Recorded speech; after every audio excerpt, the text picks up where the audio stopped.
The first Doctor Who episode, An Unearthly Child, broadcast in November 1963, essentially sets up the series, leaving an audience hungry while featuring almost no story. Two teachers, Ian and Barbara, work in a very normal school and are very normal people. It is through their eyes that we witness the story.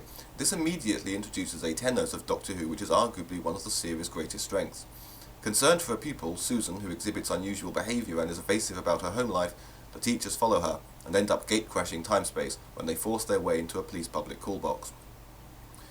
Since 1960s humans are not meant to know certain things, Susan's grandfather, a doctor of sorts, will not let them leave, so there is a struggle which hurls the four characters into some strange, deserted landscape. Roll credits. The first age of Doctor Who, with the first Doctor, Ian, Barbara and Susan, has always been one of my favourites, and every 60s episode has a certain monochrome charm. This episode, like the near-identical unbroadcast pilot, is murky, suspenseful, and leaves you wanting to know more. An ideal opening for a BBC drama of that time. We are lucky to have it, and it is rightly considered one of the great gems of television history.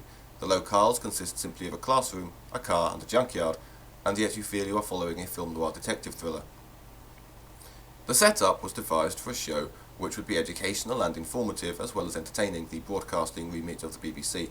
Thus the Doctor, an alien, knows more than the other characters about most things, while Ian understands a lot of the science they encounter, and Barbara the history. Meanwhile Susan, although also alien, is innocent and needs to ask questions, so that everything the audience need to know is relayed simply and smoothly, and the character dynamic between these four remains one of the best in the show's history. So it isn't only the atmosphere, mystery and tension that make the episode work, but, perhaps more so, this original cast. William Hartnell in anti-hero mode as the first Doctor, William Russell and Jacqueline Hill as Ian and Barbara, the ordinaries whose lives are interrupted without warning to be shown things they'd never otherwise have dreamed, and the enigmatic yet wide-eyed Susan, played by Carole Ann Ford.